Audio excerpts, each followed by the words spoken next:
there's that inevitable subconscious research question that most black researchers ask. Why are there not more people like me doing subjects like physics at places like Imperial? Technically, according to the statistics, there are no black physics professors in the country. So 0%. Well, there you go. So that tells you, and even if I became a professor tomorrow, they'd still be zero. That's how drastic it is. Steve. You then start to see how underrepresented we are as undergraduates. And I remember one time I spoke to a couple of black students, and he looked really disappointed. And I was thinking, I said, oh, well, what's the problem? But he actually said, oh, I graduate next year. I would have loved to have had just one black lecturer, just one. Yeah. But then when I left for a few years and came back to Imperial, realised the situation hadn't got really any better at all. Well, if it hasn't got better over those amount of years, then there's no point in just waiting for things to get better. There is a preconceived idea that either we're not interested that much in science or we're not that good at it. We're actively involved right now. And we were actively involved right at the beginning. Why should it be that somehow you get this perception we're not involved? When I was doing my PhD, I didn't know any black physicists at all. Now we've got a whole network. We're definitely here. It's really done a lot to create a black voice in a space where we didn't realise we existed. STEMinism, the Equity in STEM podcast, sponsored by the Royal Society of Chemistry, where we hold conversations about race representation in STEM with the greatest minds in industry and academia.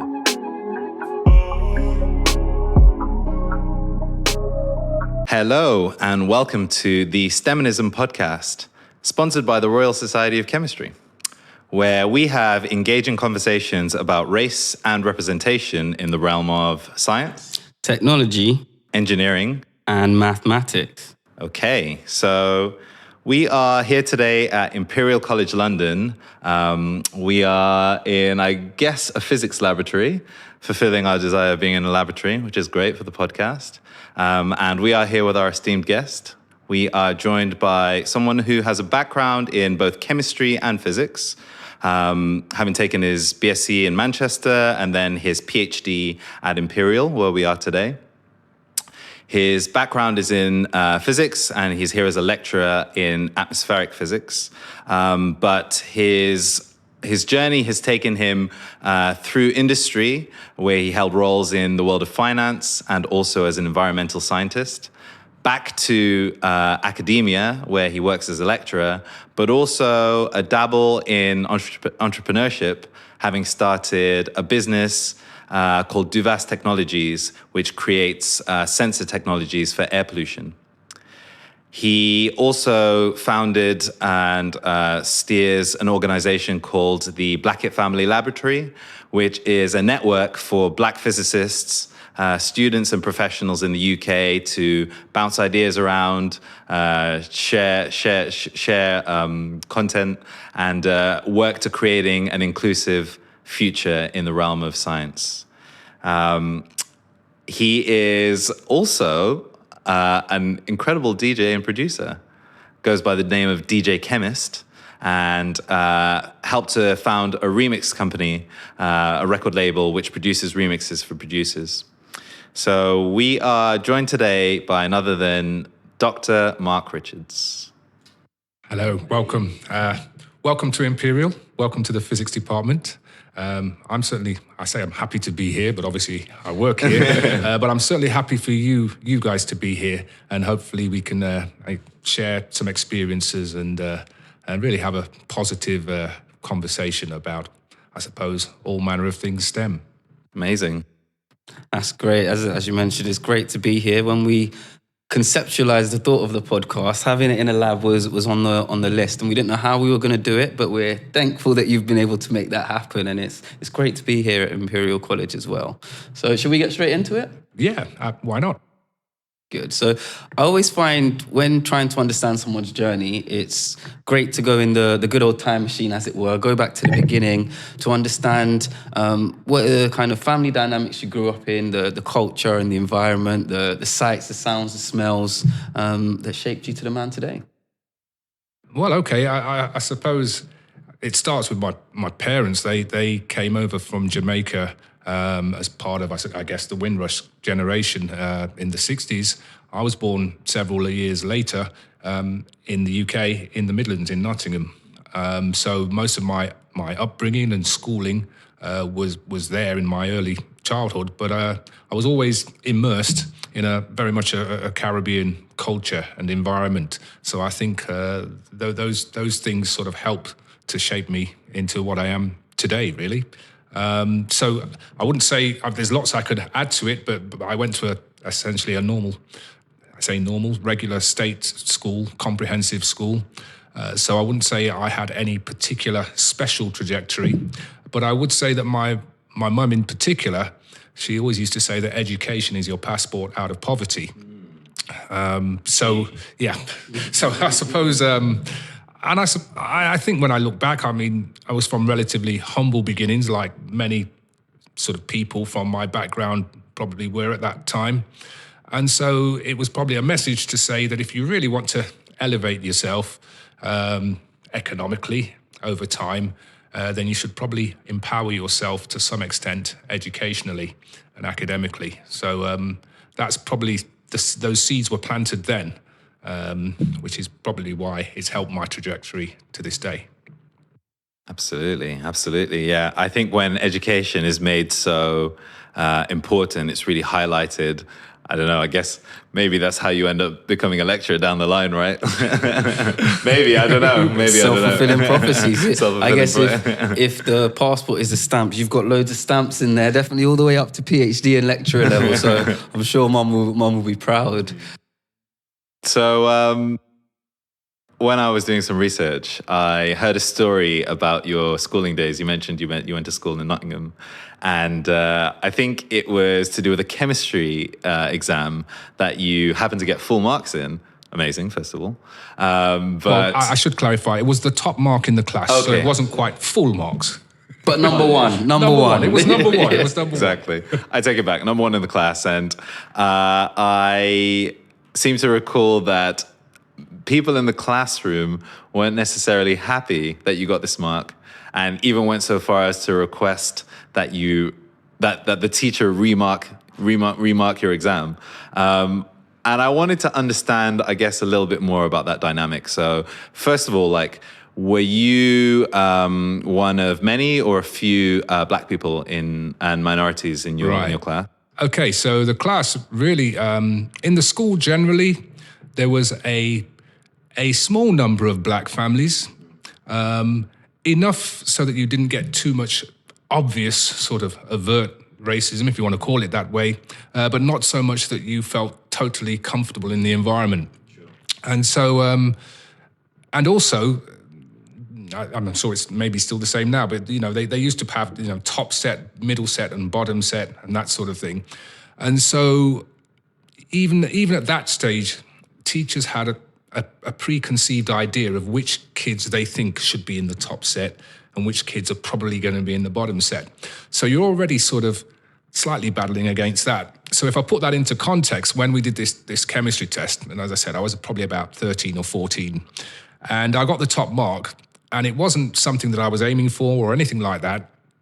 And so, in fact, I remember my reaction at the time. It was, yo! I didn't know, I mean, it just came from nowhere all of a sudden, because he's calling out these names individually. Almost like name and shame now, but back then, that's how it was. But then there were, and it wasn't the whole class, it was the boffins, the ones who always get top marks, those ones. I could see there was this silence, and then a kid put his hand up and asked the teacher, like you said. He actually said at first, he said, sir, he says, did Mark really get top marks? And then the teacher said, yes, he did. And everyone carried on with their work, so to speak. A few minutes later, he puts his hand up again and then says, sir, can you recheck, can you remark to check that he did? And that's when actually, to the teacher's credit, he got upset. Probably because now you're questioning his own credibility of being a teacher. So he shut that argument down and said, no, I will not, Mark, et cetera, et cetera, et cetera. He got top marks, that's that, and so on. And so that made me realize that actually, I kind of, in the sort of education world at that stage, it would appear that there were a set of people who felt this sense of entitlement And presumably, there's also a set of people, which I apparently belong to, where it was just assumed that you were not going to, achieve that highly. And so I suppose part of that sort of rebellious sort of spirit in me says, well, no, that's not right. I'm going to push back against this. What I would say, those kids were predominantly white English kids who had that attitude at the time.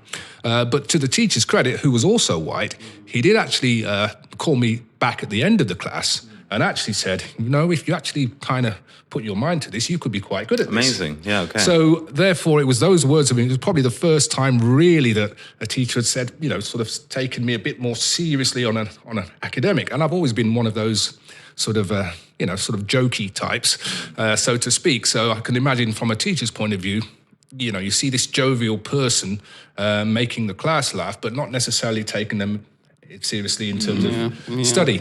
So from that point of view, I think it's important that I realise, and also in hindsight, that your perceptions, you're not defined necessarily by how others perceive you. You've got to be defined first and foremost by how you perceive yourself. And so what happened when as I said, my mother would always make all of her children feel that you can achieve whatever you want to if you put your mind to it. So that's the attitude I kind of had. But then there were others who had this perception of you to say, well, you're not really going to achieve or supposed to achieve that. And so that's where the battle is. And I decided to believe my mother rather than others. Yeah. And that's pretty much how it started, really. I would imagine that she would be more on your side in this scenario, but I honestly do wonder how much race dynamics plays into that, because we're going back. It's Nottingham. Yeah. You're in a predominantly white environment.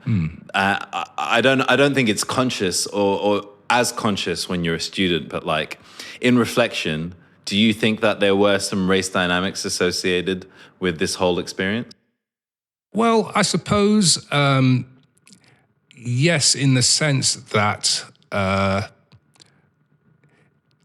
when I look at the black students who were at the school, they either, I'm sort of being a bit drastic, but either excelled or got expelled.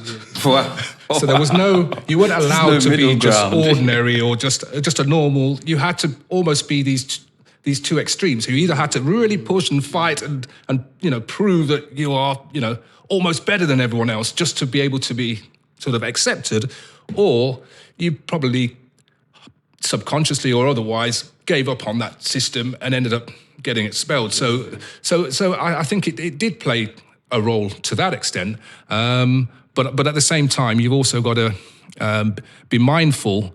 And again, it wasn't really about me, because even after that chemistry test, I started. First of all, I had to then prove it wasn't a fluke, even though technically it was. And then it spills over into other subjects. And so it got to a stage where, the boffins, any sort of little test, what did Mark get? And, say, what did such and such get? So I started battling with them across different subjects.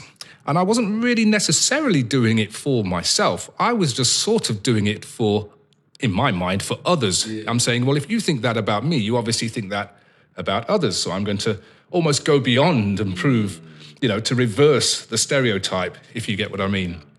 But then over time, you realize you're not really battling against them at all. You're only really, in education, you're battling against your own potential. Yeah. And that's what, ultimately will sort of propel you. But that was probably what kickstarted it. A very interesting early experience. And I guess in such experiences, you can either go one of two ways, as you said. You either take it on and it inspires you, or it demotivates you and you end up going down a completely different path. So I think, especially as allies, it shows that you can also be on both sides of the fence. You can either be the teacher, where you stand up for what's right, even though maybe it took his credibility being called for him to, but maybe potentially, that was a factor. But also, wherever those kids ended up in future, I'm sure they'll have reflections of, actually, one of the greatest kids in our class didn't necessarily look at like class, and as much as we pushed back, he didn't go away, and which is great to hear as well.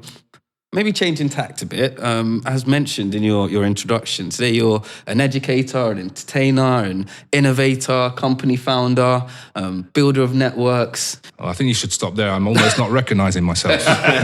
It's a lot of hats to wear, isn't it? That's a lot of different hats. How do you bring it all together? What helps you find kind of mission and purpose in all of these different roles? Well, okay, I think that's a good point. You've touched on purpose, and I've always felt from a young age that, you know, everyone's born for a reason. Everyone has a purpose in life, even if, you know, and a part of life is about figuring out what that is. And you may not necessarily know exactly what it is.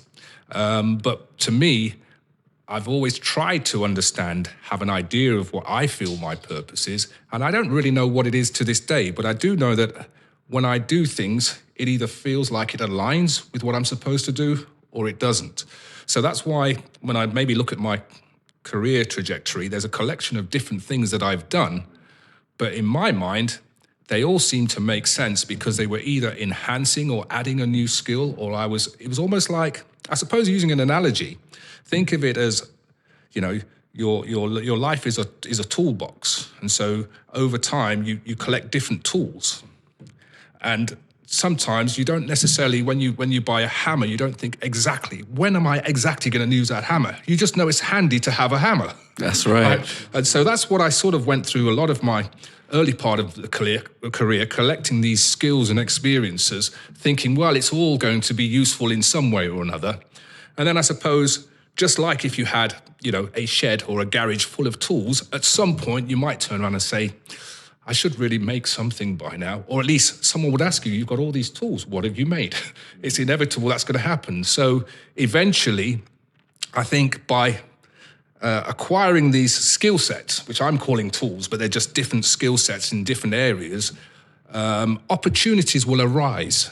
And then it's for you to sort of hone in on which opportunities best make use of your skill sets. That's kind of how I'd see it. It's quite broad, but I think that's probably what connects all the different things I've done together. So, for example, okay, we talked a lot about education, and obviously I'm very much into science and so on. But then I spent some time in finance, and that was partly because I moved back to Nottingham. I had a PhD in atmospheric physics, and there wasn't a demand for atmospheric physicists at the time. And so I had to find another way of you know, sort of supporting myself and so on. And so I ended up in finance. And then even after my degree, I spent some time working for a company that made spectrometers, because that's the area that I was really interested in. And so it all culminated, without me knowing, when I came back to Imperial.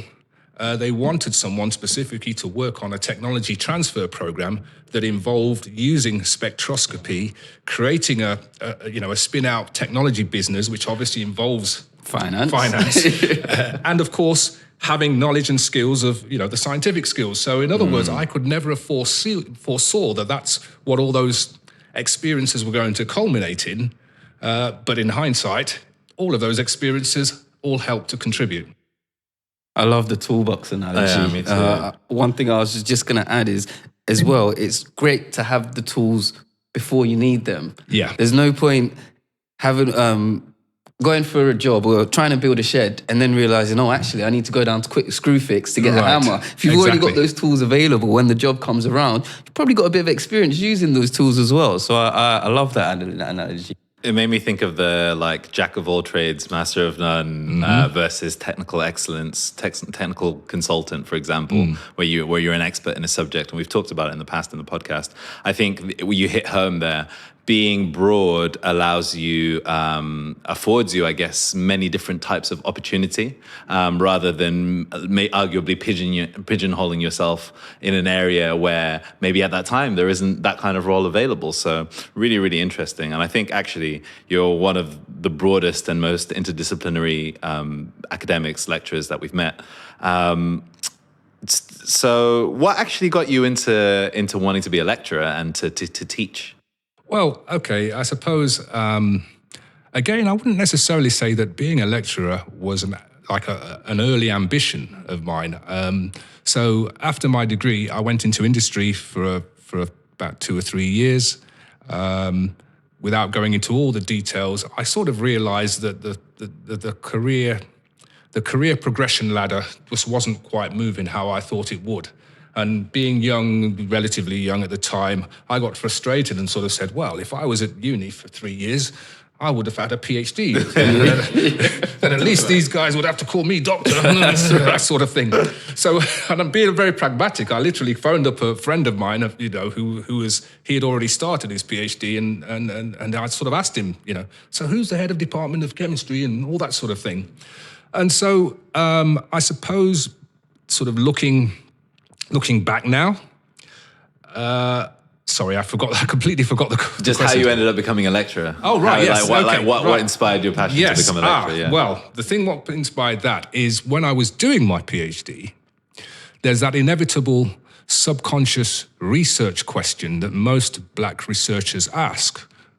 I say that, which is, why are there not more people like me, let's say, doing subjects like physics at places like Imperial? And so I'm very much a believer that if you ask why, so, you only have to ask why 2, 3, 4 times, and you get right down to the fundamental issues. That's right, And the root cause analysis. Yeah, that's how I ended up doing a PhD in physics. I was an undergraduate chemist. I asked why too much and then ended up in physics. So it's the same sort of thing. So that was always in the back of my mind. And so I start to rationalize it, just like, almost think of it like a science experiment. You first of all formulate a theory. So my theory was, as I said, my parents were, let's say, they came over as part of the Windrush. So maybe as first generation, I'm the first of a wave that's on their way. So maybe I'm just slightly ahead of the curve, but they're on their way, they're coming. But then when I left for a few years and came back to Imperial, not just Imperial, but back to academia, realized the situation hadn't got really any better at all, then you realize, well, if it hasn't got better over those amount of years, then there's no point in just waiting for things to get better, because clearly with that sort of trend, it's going to take hundreds of years before you even reach some level of feeling comfortable. So that's when you also then realize that the problem starts much earlier on at school. And so I got involved in a lot of outreach and all that sort of thing, especially community-based outreach. And so, and I even spent a year as a teacher in a school, just in between research contracts. And I suppose I realized the importance of what a teacher can do for young people.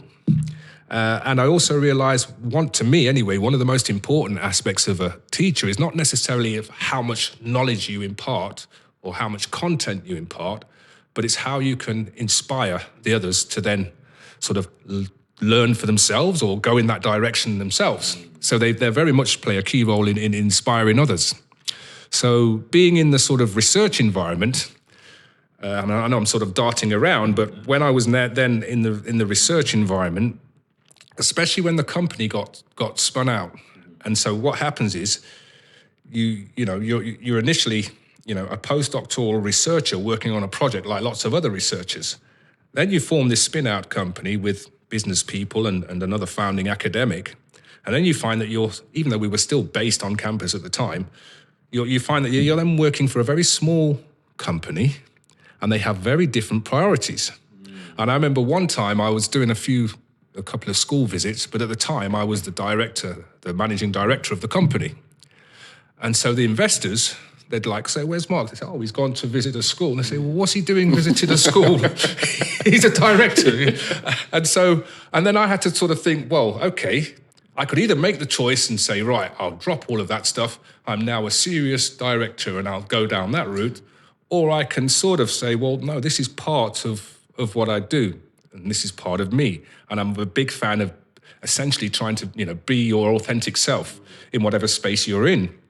And so when that happened, an opportunity came up to be basically a lectureship post, a teaching fellow post sort of came up that I thought, well, actually, this would be a good way of still being engaged on the sort of lecturing and teaching side, But at the same time, I don't. And then with the company, I could sort of reduce my involvement operationally with the company. And so that's kind of what made me sort of navigate into that space. But then that's when it becomes quite interesting, because you then start to see how underrepresented we are as undergraduates, certainly in physics. And I remember one time I spoke to a couple of black students who I'd known sort of around the department. And when you start your lectureship post, normally they don't give you a course for the first year so that you sort of get used to things. And so I got my first lecture course, and then the black student said, "Oh, what course are you lecturing?" And it happened to be this first year course. And he looked really disappointed. And I was thinking, I said, "Oh, well, what's the problem?" I'm thinking, what's wrong with the course? But he actually said, "Oh, I graduate next year. I would have loved to have had just one black lecturer, just one." Yeah. And then and then it made me think, actually, there's people. And then I looked at my own sort of trajectory, and I realized I didn't even have a black teacher or lecturer. So I realized then there is a strong symbolic importance. Yes, you can think about yourself and your career, but you can also think that actually, you're in a position to amplify and influence others by being in that position.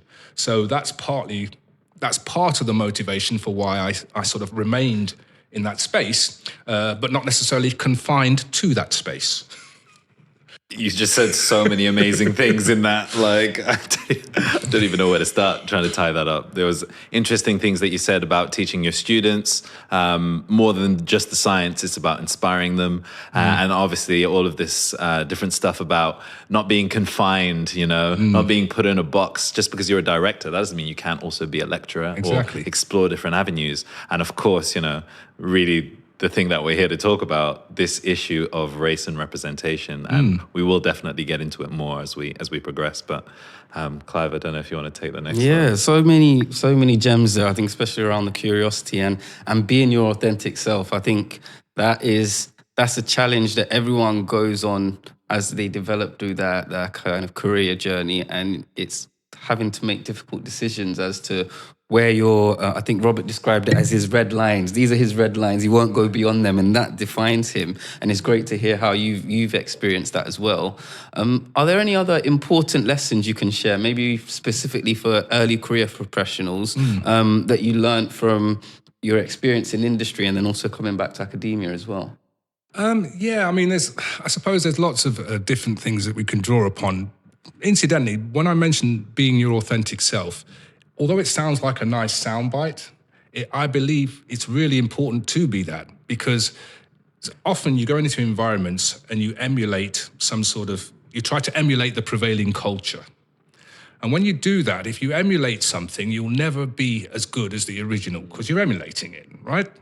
And also, so the best thing you can do is be your authentic self, because you're bringing something unique to the environment, and that's probably going to be what distinguishes you from others, if that makes sense. Yeah. And that's the whole point. Rather than, that sometimes you're just distinguished on some very sort of basic things, but actually, if you bring your unique, and so the example for me is, so I do a bit of music, as you said, and when I was sort of an early career researcher, I used to be on let's call it a community radio station in northwest London, in Harlesden. Yeah. And I was also doing my research. And I used to keep the two worlds completely separate for obvious reasons, as it seemed.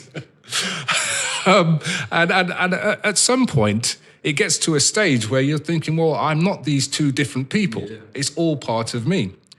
But then when I got the teaching role, and one of the roles that I sort of inherited and then developed was the head of outreach for the department. And I was actually encouraged to bring more of the music into the outreach. Interesting. Now, had I had sort of dropped it off completely, I would have just been a very straight-laced person with a brown face who couldn't really offer much more than the symbol. Yeah. But actually, I've run student projects with music and sound. I could talk about all sorts of things using AI and evolutionary programming. We've also I've done outreach talks on the physics behind a remix and all that sort of thing. So in other words, that wouldn't have happened if I had sort of dropped everything because I felt, because no one else is doing that sort of thing like me, I must be like them. So that's the first thing why I say it's more important than just a soundbite or just, I just want to wear my dreads or whatever. No, it's more than that. It's actually be your authentic self, whatever your authentic self is. And that's what they'll probably appreciate most in the long run, rather than anything else you try to emulate. So, sorry, that was the first point. Then the second point you said about academia and industry and maybe lessons from industry, how you could maybe... Okay, so one of the things I think... a key thing for an early career researcher, and that could be someone maybe who's just finishing their PhD, starting a new post or whatever it may be, there's an element of uncertainty as to what you're capable of. You know, on the one hand, let's say you've done a PhD, that you're obviously capable of doing some brilliant thing in this particular, often very narrow area. And then there's often sometimes, well, how does that translate? Suppose now I don't want to stay in this particular thing. How does that translate to me being able to do other things? And I had to sort of learn that lesson, and that's probably how I ended up in finance, because I had to learn that lesson very practically. Because, the hard way. Right. Because as I said, I moved back to Nottingham. Unfortunately, my mum had passed away at the time when I was writing up. So I moved back for family reasons, so to speak. And obviously I still needed to work. So I went to an employment agency initially and thought, in my mind, I've just got a PhD, I can do all sorts. I can write reports, I can analyze stuff, I can use a computer. I'm all right on Excel. Ticking all the boxes. Right. So I speak to this agency and they say, well, what skills have you got? I say, well, I've got this, I've got that, I've got this. And then he's sort of looking at me a little bit confused and he's sort of saying, yeah, but how do you make a company money? And that's when I had to take a step back because I hadn't actually thought about it in those terms. But obviously this is business. Business is about, making profit. Exactly. Yeah. So at that time, I didn't really have an answer for him except to say, well, if I work with numbers, you'll definitely know whether I'm good or not. And I will as well, because I don't want to do a job if I'm not good at it. But if I'm working with numbers, the numbers will tell you, whether. And so that's what planted the seed in his head. And then at some point, a few days later, he phoned me and said, have you done credit control? I was like, I don't know what that is. But I said, yeah, I've done it. Trying to get money from people, basically. Right. And so I started off with this, but it was for businesses, on behalf of businesses. So I started off in credit control. And the first job I got in that area, I went to the company as this sort of agency staff, and they sort of give me this long list in alphabetical order saying, right, here's the companies, this is how much they owe, call them up, and if they don't pay after 7 days, send them a red letter, and after 14 days, send them a whatever letter. And I thought, is that what it is? It's a bit boring. And because my mind was overactive, I was like, well, okay, let's get them on a spreadsheet first. And then you start reorganizing them into sort of, those who owe most first, and all that sort of thing. And then you start noticing some interesting trends. You say, this is interesting. 10% of the companies usually owe about 60% of the debt. So if I focus on those, then I'm going to make real inroads and all this sort of thing. And then and then also, I never actually chased any companies for money. I would phone up and ask a question. Are you aware of this invoice? Could you tell me why it hasn't been paid? And you get a whole myriad of answers. And sometimes, what I realized was of this debt, maybe you've got, let's say this debt, 40% of it is probably for things which the company has to deal with internally before they pay the invoice. So again, when you explain that to the directors, the finance, you say, okay, right, well, you go and speak to the director of this, and this, and whatever it is, get them to sort it so that we can pay the money. So what happened was, in the end, what started off as a relatively simple task in credit control culminated after probably a year and a half into me being a finance projects analyst, which was basically the group finance director's personal troubleshooter. And that's when I realized actually there was lots of skills which are extremely valuable in the workplace, but you won't necessarily be fully aware of how valuable they are if you completely remain within sort of scientific research or academia.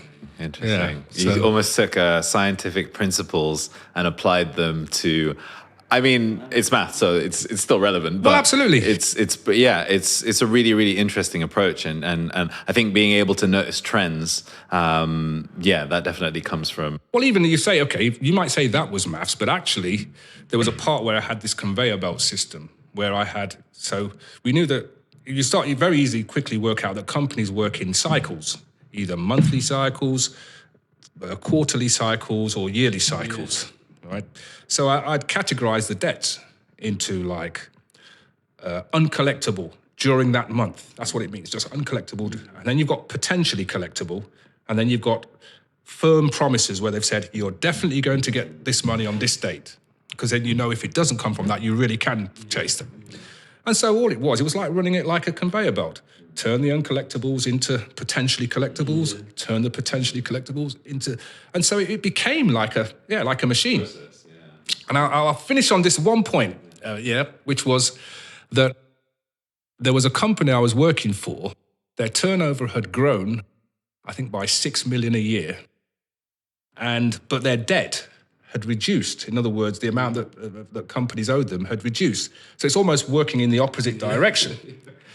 And so when the auditors came in, because their age debt had reduced by over 1 million, and they're saying this isn't what the textbook said. there's something going on here. What's going on here? Yeah. So what happened? What they had to do, they had to point them to me, and I actually had to explain to them my system. Wow. So that's the point, that you're just doing it, doing your thing, but actually the skills you develop in science can be applied in so many different areas. And that's the message I'd say, is that an early career researcher, even though they might sometimes feel that they've got a specialism in a very narrow area that only a few places in the world study, no, actually, you've got a huge bank of transferable, employable skills that businesses, companies put a huge amount of value on. And it's about for you to sort of recognize them, harness them, and apply them if you so wish to, of course. Great advice. So many gems in there. I think a few that I want to unpack is firstly around music and presenting that other side. I think especially in our community, entertainers, whether it's sport, whether it's music, are probably the most celebrated people and the people that we look up to at the young ages. And I think what you highlighted is that there's so many other opportunities within those industries that may not be the sexy roles where you're in stages or in front of concerts, but there's different roles from sound and engineering, DJing, all different caveats that are relying on physics to excel. And so I think that's really worth highlighting. I don't know if there was anything you want to add to that. Well, just on that point, it's a mindset thing, isn't it? Because what I want people, certainly within our community, is to move away from the mindset that if you want to be a footballer or a musician or an entertainer, that you don't need to worry about any of the technical things that you learn because I want to be an entertainer. I'm actually arguing that having a technical background will enhance what you do, whether it's musically or even in sport or any other area, because having a good understanding of technology will enhance your creative passions. So I use the example of the remix thing in the sense that I've always been into remixes since vinyl days. And then as it became more and more digitized, you then started doing remixes on the computer, not with turntables and records, but on the computer. And then you realize that, and that's when I sort of realized, well, when I do my scientific research with air pollution and trying to analyze light spectrums, you're sort of deconvoluting these waves, okay? But actually, when you're doing a remix, you're combining waves. Yeah, albeit audio waves as opposed to light waves. So you're combining them, and they have to combine in a certain way. And also most processors, sound processing is basically manipulating the waveform in some particular way. So understanding about waves actually can allow you to sort of, well, in this particular case, when it comes to remixing, I don't really think, well, can I make it fit? I know I can pretty much make it fit. It's just a question of, will it sound good once I've fitted it? If that makes sense. And that's so that to me, that's because I know about technically it can be done, so I don't have to worry about that. And if I hadn't had that technical background, I might have still been moving a bit more gingerly. And I personally believe it really does push the genres that you can fuse together from a remix point of view. Yeah, you can be much more creative. I think people are always trying to separate arts and sciences, but actually, I mean, especially with music, it is all science. If you come with a scientific background to producing, you're probably going to go far in life. So I just wanted to jump sort of, I guess, back, but we're going to talk STEMism a little bit more, right? So sure. You talked about in a interview that you did for Wiley. It's called Inspiring Stories. Go check that out, by the way, if you haven't seen that. It's available on YouTube, I believe. You had a quote there where you said, like, doing this interview was an opportunity to dispel certain myths around preconceived ideas of what it was to be a researcher. And I just wanted to know, what did you mean by that? And also, was there like any kind of racial element to that? So like preconceived ideas of being a black scientist or educator or researcher or a black person in a position of leadership. Well, I think it's partly all of those things. Whether we like it or not, there will be people with preconceived ideas. Sometimes it works in your favor, sometimes it works against you. So, I don't know, maybe if you were auditioning for a reggae band and you had long dreads, they'd probably think, hey, he's probably going to be quite good, for example. But then if you were maybe going for, an interview with for the bank CEO, and this is irrespective of your experience, I think, I'm not sure if I... So there's always going to be some element of preconceived ideas. So I think what it is when it comes to science is that there is a preconceived idea that we're not interested that much in science, we don't seem to have much of an interest, or we're not that good at it, really. But in reality, if we look at things in the whole context, so, for example, the first engineer, this is according to Encyclopedia Britannica, the first documented engineer known to man is someone called Imhotep. Yeah. Right. We've talked about him. From about 4,500 years ago. Egypt. From southern Egypt, from Nubia. Yeah. He was from Nubia. He was a Nubian. Yeah. If you're from Nubia, you're a Nubian. Right. So hold on. So we've got the first documented engineer, and we know that, hopefully, obviously, you know about Imhotep. He not only many things. So he designed the first step pyramid, medicine, astronomy. He was also a prominent musician. He was a high priest. Yeah. He was a government visor, which is like a top government official, and all these various things. And he was a black man that looks like me and you. So that was the first documented engineer. And then I think of someone, and we probably may talk about him later, but I think of someone like James Sylvester Gates, one of the founding fathers of a branch of string theory known as supersymmetry. Again, he's an African-American. He's at the leading edge of, if you like, theoretical physics research. And, in terms of the sort of hierarchy, that's right up there. So if you take a step back and you say, now, let me see. There was a black man who was the first documented engineer. And here we've got a black man who's right up there. And I could mention others like Clifford Johnson, Stefan Alexander, and others who were in that space. So we're actively involved right now. And we were actively involved right at the beginning. Why should it be that somehow you get this perception we're not involved? So that's the sort of what I'm talking about, changing the perceptions of scientists. And when I say change perceptions, you say there's a racial element, potentially, but it's not about saying to, let's say, white people, you must change how you view. I'm talking about our own community. Yeah, that's what I mean. We need to change perceptions. That's exactly what I was thinking. We need to see ourselves as the scientists we once were. We've internalized it. Basically, yeah. It's, really, really interesting that you mentioned that. And that's sort of what I was alluding towards because, you said we haven't pictured ourselves as scientists and engineers. And maybe that's because we haven't seen scientists and engineers as role models, but we've definitely taken on board this idea, whether it was originally external. But like at the same time, you mentioned Imhotep, like a year ago or something, I did a post on LinkedIn about this, and people were pissed, like Why? that I had the audacity to say that Imhotep was a black man and the founder of, like, you know, But why?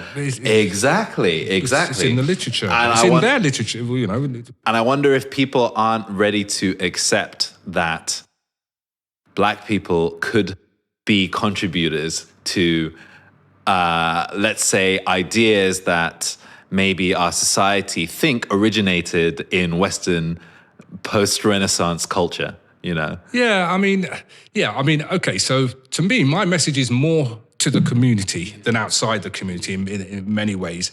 And I think that sometimes, and I'm probably going to sound more controversial, but we can sometimes feel more comfortable with, I don't want to say comfortable with failure or lack of achieving, because there's less responsibility that comes with that.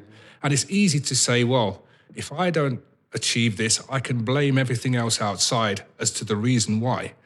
But you really want to think about, well, what if there were no hindrances, no barriers, anything? Are you sure that you really would still go for it? Exactly.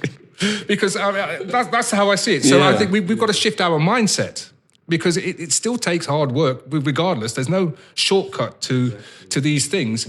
And so I think, in my mind, that we just need to be mindful of the fact that whilst there are, shall we say, systemic issues and so on with academia, I'm very much coming from if you like, a Garveyite philosophy that says do for self. So whilst we know things may not be how we want it, the question is, what can we do ourselves Self-control, to move things forward? Yes, we can bang on the door of other people and say, please, sort this out for us. And maybe you can do some of that. But that still doesn't detract from the fact that we need to understand what can we do ourselves and start exploring that much more. And what we'll probably find is we can do a huge amount ourselves if we just connect the dots in the right way. Yeah, that's very, very powerful. You mentioned Jim Gates as well. I'm from Ghana, so mentioning Jim Gates, you mentioned a bit around the Adinkra symbols and the supersymmetry. Can you just explain that concept and break it down for us? Sure. I mean, okay, it's more for Jim to explain the concept, but I will explain the concept of why he adopted Adinkra symbols and how he incorporated them into his research. So probably 10 years or more, I had met Jim Gates in the US. And he said to me, I will probably be erased in the future. Now, I don't think he meant that someone's going to take him out. But I knew what he meant. He meant that his legacy. At the end of the day, yeah, because his name's James Sylvester Gates. And if you think about it, most research papers, they don't come with a picture. Yeah. So you're going to read about this work that's been done in this area, and you're just going to assume it's another scientist like another, European scientist, and that's that. And so what he did was, so when it comes to, like I said, he was a founding father of an area called supersymmetry, and it's to do with the fundamental particles of, like, the smallest particles you can almost imagine. In physics, there's something that they strive towards, which is called the theory of everything. Unified theory. And you want to unify general relativity, which is really the theory that tells you how massive objects behave and how they distort and affect space and time. That's Einstein's theory, everyone, by the way. Yep, Einstein's theory of general relativity. But then at the other end of the scale, you've got, if you like, the particle physics and what they call the standard model. And then you've basically got the smallest particles. What they say is at the beginning of the formation of the universe, you'd have the smallest particles conceived. And so they're trying to, so there's a theory like in quantum mechanics that deals with the small, and then you've got general relativity that deals with the large. And you don't have an overarching theory that can say, okay, this theory covers all of that. And because there's this missing key, and one of the approaches that potentially could provide the answer is string theory. I must say, there are other theories that may also do it, like quantum gravity, etc. And so Jim was very much involved in string theory for many, many years, since the 70s, I believe. Wow. Okay, so he's one of the early founders. Yeah. And so what happens is that the maths becomes extremely complicated to write down sort of algebraically.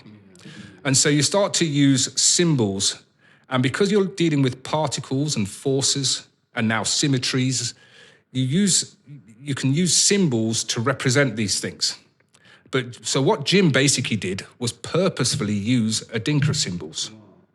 And that way, just like, for example, in science, you know, there's lots of Greek symbols and Roman symbols and that sort of thing. So, Pi. right. So Lambda, you know, sigma. yeah, exactly. So you know that whatever your thoughts are, Greeks had to have been involved in science in some way. And so this was Jim's way of saying, well, okay, I'm going to leave an African footprint I love that. right here in this leading edge of theoretical physics, so that whenever someone comes back, they have to build on that and use these symbols. Foundations. Awesome. Wow. Yeah. Absolutely awesome. So that, you know, Yeah. the struggle is real, but it's from, you know, and then there's different ways of dealing with it. And that was one of his ways of dealing with it, which I thought was quite commendable as well. Thank you for breaking that Beautiful. down. That was amazing. Yeah. I'd love to know, switching tracks, a little bit more about your work with Duvas. I know it's a spin-out company from Imperial. What do you do with Duvas? What's the main technology, and how do you think it is contributing to some of the problems that we're facing in the world today? Yeah, sure. Okay, so Duvas actually was formed probably 15 years ago now, so it's not a new company. I suppose how it was formed is that, as I said, I'm an atmospheric physicist. The other founding academic was a particle physicist. And so he was concerned about air pollution. At the time, he had young children, and he was concerned about air pollution around here on Cromwell Road and all these sort of areas. And if you know much about how air pollution is monitored, you've got these large fixed monitoring stations. They look like a large shed, okay? And maybe the mobile ones, similar size, but they've just got wheels on them. So they're big things. And they're fixed there. So then to get coverage over London, you've basically got a very sort of, it's like a global picture you get. And he wanted some sort of machine that you could interrogate in a bit more of a street-by-street basis.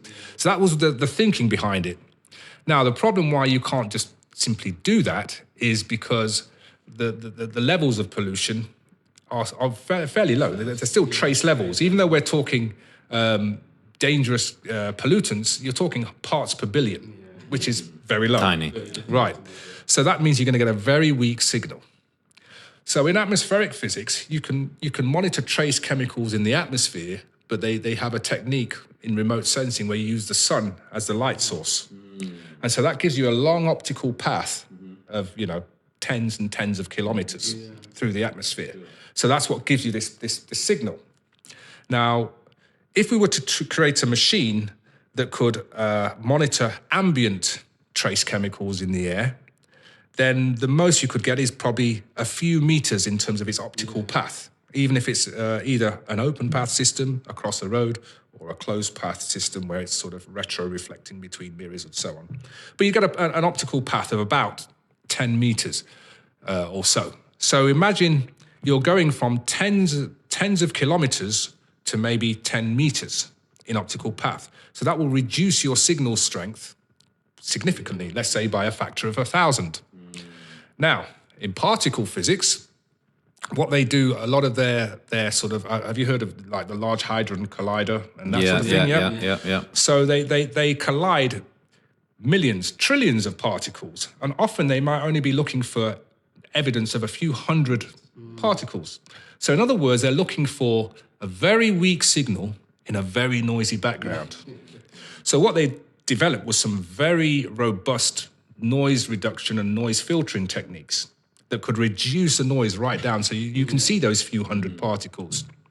So what we basically did, we said, well, okay, if we take this remote sensing technique, adapt it to a shorter path, but actually reduce the noise, then our signal to noise ratio will remain similar, and therefore the sensitivity of the instrument will remain similar. So that's basically the process. What happened, we managed to combine two aspects of, well, atmospheric physics and particle physics, put them together in a machine that could actually then measure ambient air pollution levels. And then the other thing that we then did was we allowed these units to be placed on moving platforms.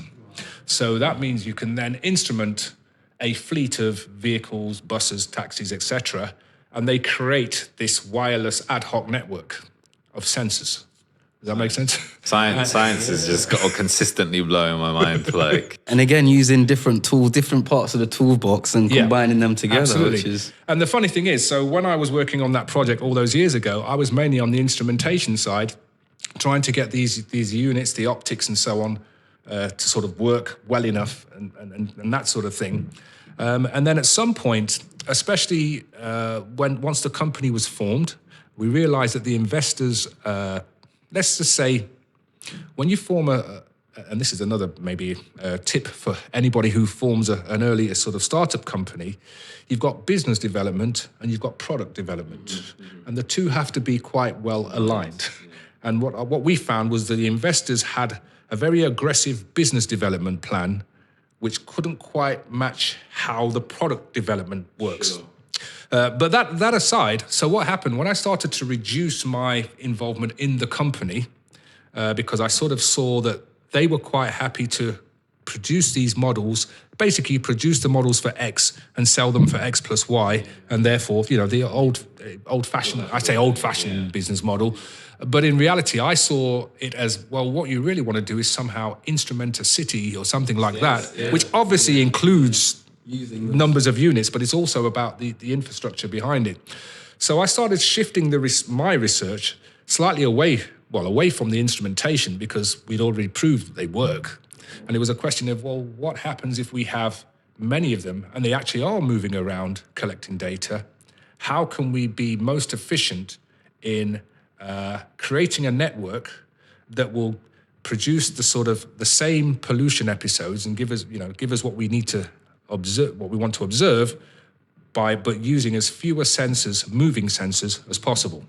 So then it becomes more of a maths and computing and sampling theory problem, if that makes sense. And again, that just shows you how research works. I started from chemistry in the lab, literally making, reacting chemicals, to instrumentation. Now, if anything, it's more IT, computing, and maths, for example. I'm thinking like wider scale. So something like that is amazing. I'm thinking like about people who live in, sort of areas of low socioeconomic income. I just came back from Guinea in West Africa, and I mean, they would definitely benefit from something like some of these sensors. Do any of these thoughts ever come into the mindset of companies which are based here? Do you know anyone sort of working cross-continent in that regard to try and bring these solutions to the global south?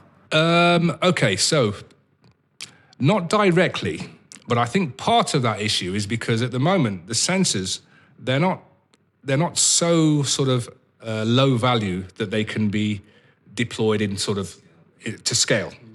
But I think over time, there is no reason why the global south wouldn't take advantage and shouldn't take advantage of these technologies. And the reason why I say that is because if you look at the trends, so in the early 2000s, I think it was 16 of the 20 most polluted cities in the world were in China. And then probably in the sort of towards the late 2010s, 14 of the 20 most polluted cities were in India. Okay. So what seems to happen is that when you have global development or urban development, I suppose without factoring air quality into your town planning, then you're going to create these air pollution issues. So moving forward, I believe that Africa is certainly lots of parts of Africa are on the rise, and so there's going to be lots of developments in that region, and so they're going to be faced potentially with very similar issues. So it would be good to try and sort of avoid get ahead of the India game and China before it happens. So I'm totally with you on that one. But that's, again, I couldn't say for sure how much is actually happening at the moment. And I think the only reason I say that is because air pollution is not something where you can, even if you produce these instruments, you can't just say, well, in order for me to sell more, I just have to make them cheaper. Yeah. Because it's really local authorities, local government, they will acquire them. Let's say in Europe and the West, there's legislation that mandates that they which determines how much of the equipment they need to satisfy the law. So I'd say that it's about partly trying to win the hearts and minds of visionary leaders from the outstart, which would be the most difficult thing. I think that applies in many areas. Yeah, there's some really interesting points there. Maybe switching tack slightly. You also started the company, the Blackett Family Lab. I believe they have a building. I should really correct it. It's the Blackett Lab family. Apologies. I don't want to be sued by the Blackett family. Sorry, let's correct that. Yeah. So maybe do you want to tell us a bit about the organisation and some of the recent successes? Yeah, well, the Blackett Lab family, so they are a network of black physicists across the UK. But how it really started, sort of almost full circle, when I took on that the first teaching role or lecturing role, and we have a cohort of about 250 students generally. And initially, it did seem like almost like binary numbers, if you know what binary numbers are. Every year, you see the new cohort, 0, 1, 1, Wow. 1. So, Sad times in physics in the UK. Not great, man. is it? It's Right. deep. Exactly. So again, that was part of the problem, because then I'm thinking, well, who's going to replace me if we're just having this 1, 0, 0, 1? Yeah. So Endangered species. exactly. But then I also realized that even though there was only a small handful of black students at the time in the department, they were very valuable to our community. And so, because as I said, I used to do a lot of community outreach, I'd often sort of, where I can, get them to support, either get them to come along with me, or when we invite schools in, get them to say a few words, because they're obviously nearer to their sort of peer group. And so when they graduated, they also were still valuable, because they could support current undergraduates who were just coming through, etc. And so this is I sort of kind of kept the group going. So maybe twice a year we might meet for lunch, for a dinner, and I'd bring some current undergraduates with some alumni, and then they'd talk about all their different experiences when they were here and all that sort of thing. And so at some point, when it became lockdown, we'd reached quite a critical mass of people, and we were actually able to meet, albeit online, much more regularly. And that's when we had a serious discussion about, well, who are we as such? And what we realized is, well, we're people who are passionate about physics and positive representations of our community. So that's how it kind of came to about. So we thought, well, okay, let's try and formulate a group, and also realize that they were the lucky ones, because now they're part of what about the odd student in all those other places? And so that's when we started reaching out, mainly through social media at the time, and connecting with other black physicists and undergraduates in different parts of different institutions. So since then, we have become a community interest company. We've got a program called Representing Physics, where we put on, it's for year 11s and 12s, and that seems to be going well. We've got RP24 this year. We had RP23 last year. Where starting this year, we're starting a conference for black undergraduate physicists, and that's going to be a regular thing.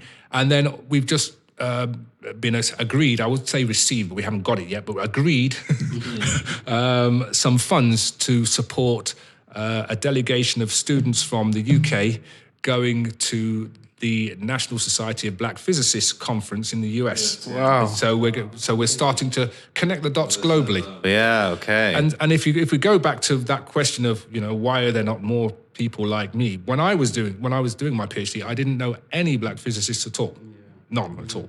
Now we've got a whole network, plus the global reach. So I think and so anybody who's interested in physics now, they don't have to think, well, are there any black physicists? Or we're definitely here. We've also, that's what we've done sort of for the group, but we've also worked with institutions like the Institute of Physics, certain funders like the Ogden Trust, who support lots of physics initiatives, as well as media, BBC and all sorts of things, and also other institutions who want to get some sort, sometimes they request speakers for all sorts of things. We organize all of that and make sure everybody is sorted, so to speak. So in that sense, I think it's really done a lot to create a black voice in a space where we didn't probably even realize we existed. Representation matters. It's Absolutely. really powerful that you've built this network, and I think people will feel more welcome and more able to.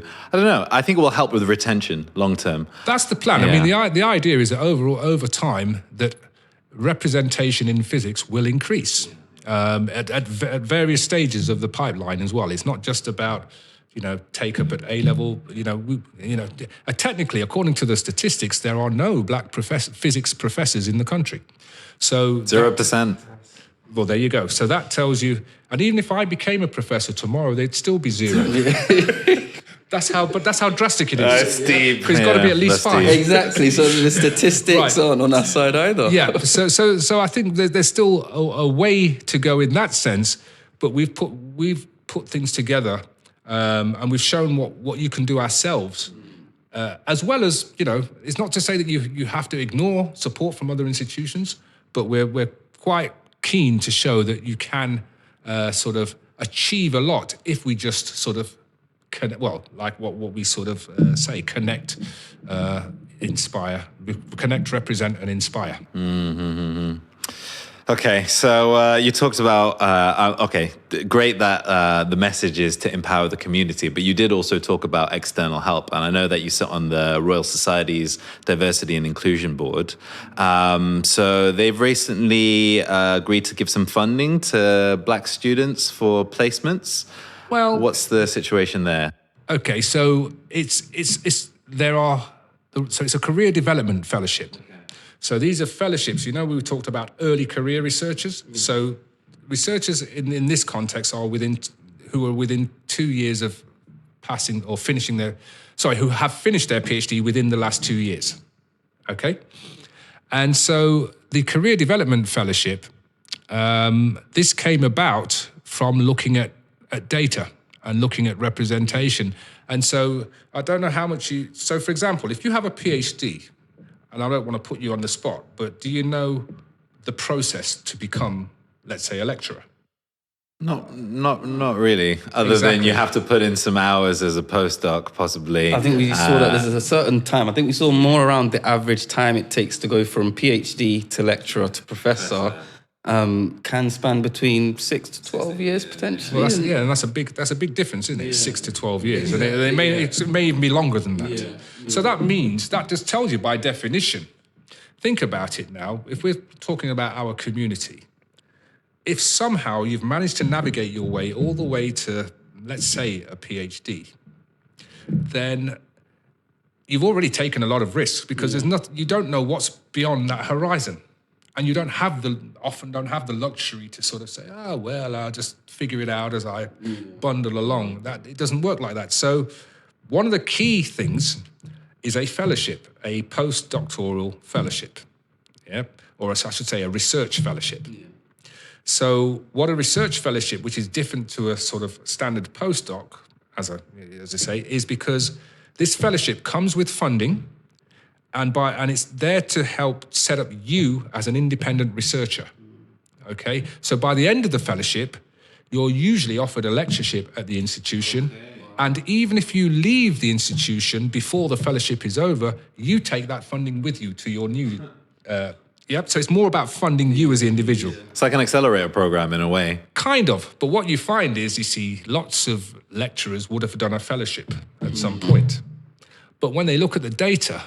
the number of awards to, let's just say, black researchers is woefully underrepresented. It's the data. So again, what they've done is created these career development fellowships for underrepresented groups. They're focusing on black researchers initially because the data clearly shows a large disparity, okay? And so they're worth about, over the 4 years, 700,000 each. Decent. Yeah, and I think this year there's about 7 spots. But we had over 250 applications. So it shows that there is a hunger. There's a hunger there. Okay, yeah. There are black physicists nowadays. They exist. So the point is, though, the point then is that, okay, if we had, let's say, 5 to 7 fellows, let's say per year for a short while, and even if we just had those 5 to 7, the expectation is that over time they would become lecturers. They would have their own research teams, their own research groups, and then they'd eventually become professors. Now, I would say from a community perspective, what we have to kind of ensure is that they also become advocates for the cause themselves. Because if it just becomes a case that, they're a brown face in a position without really understanding the dynamics, they could easily, if you like, emulate what they see, which is hardly any black researchers in your group, and then we're back to square one. Yeah. So that's but that's on us to try and, I commend the Royal Society for making, seeing a problem, not necessarily trying to address all the causes of the problem, because there could be many different ideas as to what causes it, but at least trying to address or come up with a solution that will change what we see. Yeah. And I think that's probably the most important thing. So, yeah, I'm really sort of excited for this program for the future. And I hope, I hope that down the line when these successful applicants become, well established, and obviously they have to be scientifically excellent anyway, so that goes without saying. There's no compromise there. And as I said, we had a lot of very, very, very good candidates. I hope that they, when they have their research teams, there will be some element that reflects them in it. So many gems, so much insight. I want to keep you here I can keep asking questions, honestly. I can feel my brain trying to digest and come up with more questions. But I think the last one that we'll leave on before we go through a quick fire round. Sure. Given the means, if you had unlimited resource, time, money, how would you contribute significantly to enhancing equity in STEM? I think you've given some insight how you've done it with funding and with the kind of limitations. If we were to take away all the shackles, as it were, what would you do? How'd you fix the problem? I suppose, okay, I'll use a sports example.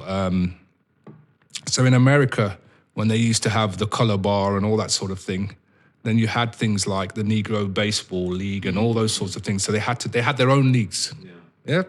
And same with football, American football. They had their own leagues. But there came a point where the standard of those leagues was pretty much better than the established leagues.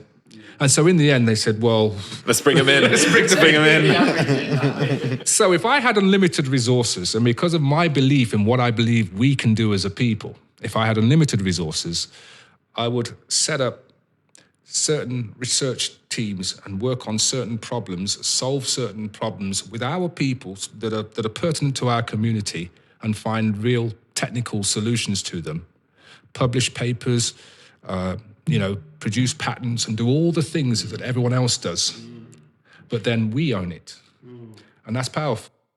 You made me think of Kehinde Andrews. Have you heard of him? I've heard of him, yeah. Black radicalism. Well, that's an extreme version of it. No, I won't go as far as that, because the reason why I say that is because sometimes, you see, what happens is, even when, let's say we want to get more black students, studying STEM, which is part of, right. So they study STEM, but then afterwards, most will either maybe stay in research or go into industry or work in finance. And what I think where we miss a trick as a community is that they've all got skills. Other people are making use of those skills. Why are we as a community not making use of those skills? So it doesn't necessarily mean that we employ them all, but why do we not have a mechanism where we could assemble, depending on the problem or the issue, assemble a team, a crack team of talented individuals from our community to actually address a particular problem. What we currently do is wait for others outside the community to solve our problems. And I don't think that's the most efficient way of doing things. So if I had unlimited resources, I'd create my own research group and employ lots of people with the right skill sets to actually solve problems that are within our community. And then have the ownership as well. Yeah, well, they do say there's 3 types of people in this world: those who serve, those who create, and those who own. Now, if we think about our community, well, we know we serve, we know that, yeah? And we're also very creative. But the question is, how much of what we create do we own? And that's the key. Fraction, probably. Fraction, if Right, that. exactly. Wow. Well, that was amazing. Like I said, we could go all day if you had the time, and we have Absolutely. the time, but we would need to start trying to wrap up now. So thank you so much for your insights. You're Serious welcome. gems. I'm going to listen back to this myself and just soak in the knowledge. We'd like to do a quick fire round. Short, sharp questions, sharp right. answers, just to get to know you a little bit better, and also to end on a slightly light note. Okay. All right. Well, give it a go. So, favorite food? Jerk chicken. Yes. Rice and peas as well? Plantain? You know what? I'm happy with jerk chicken and hardo bread if necessary. Yeah, but yeah, rice and peas is fine. I'm planting. Yeah, jerk chicken, rice, peas, and planting. Lovely. Good. It's made me hungry. This is about lunchtime now. I don't know if they got any around here, but we can figure it out. Next one is probably a difficult one for you as well. Favorite genre of music, or an artist, or song? If I had to choose a genre, I'd probably say reggae. But that is very, encompassing, because it also includes, dancehall, even drum and bass, jungle, hip hop, everything really. All the good lovers stuff. rock, oldies, revival, everything. So but I'd probably say reggae is probably the staple. But I like you said, I like to be versatile professionally. So it's the same musically. Reggae and its offshoots. Yeah. So, any favorite quotes or expressions, or it could be even a verse from a track? No, I haven't got a verse from a track, but I do like this saying. Well, I think I've said it earlier in the podcast where I think it says, it's better to be a first-rate you than a second-rate someone else. I love that. That's wicked. Mm-hmm. Authentic self. That's right. It's the authentic self thing. Yeah, I'm a big fan of that. Favorite hobby, activity, pastime? Maybe outside music? Oh, you see, I was going to say music. Got you. Outside music and outside education, probably just my family, children, Spending quality time. spending quality time. We having good conversations. Any heroes or icons that you admire? Well, I'll probably mention both of them in this podcast: Imhotep and Marcus Garvey. Powerful leaders as well. Dream location, if you could be anywhere apart from here, obviously, where would we jet you off to if you could go anywhere? Oh, there's so many nice parts of the world. As I said, I've just recently come back from a conference in Tobago, and that was very nice. I'll take a leaf out of Haile Selassie's book and say I'm a world citizen. So I don't have one specific location that I'm happy to. It's more of a vibe thing where your vibe feels At home anywhere, basically. at home. Then it doesn't matter. Yeah. That's an excellent answer, by the way. Least favorite STEM subject? Biology. Very interesting. Physicists say biology. The chemists say physics. What do the biologists say? Who knows? What do the biologists- Probably physics as well. Biggest pet peeve. What grinds Mark's gears? What really annoys you? If anything, that is. I'll just be generic and say when common sense goes out the window, but people just seem to go along with it anyway. I'm desperately trying to hold on to common sense. I don't care what the rest of the world does, but I want to keep it. Common sense is not common to common people, they say. Apparently. Any fears or phobias? Fears or phobias? I don't have any phobias. Any fears?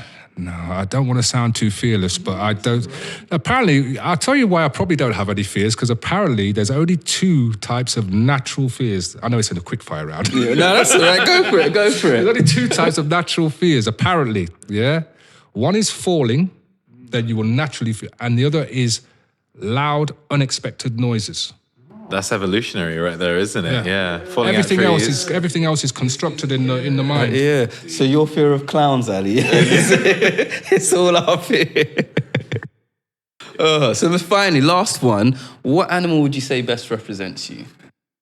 Well, I'm going to say a lion. I'm sorry, I'm going to have to say a lion. Why not? It is what it is. But I think, to me, I've got a lion mentality. Yeah, in the sense that even when I was at school, and even if you're doing work at school or whatever, or and you're struggling with a problem, something would kick in when I say, no, I'm just not going to let this question bad me up. I don't care. I've got a brain just like their Buffets. I can read just like them.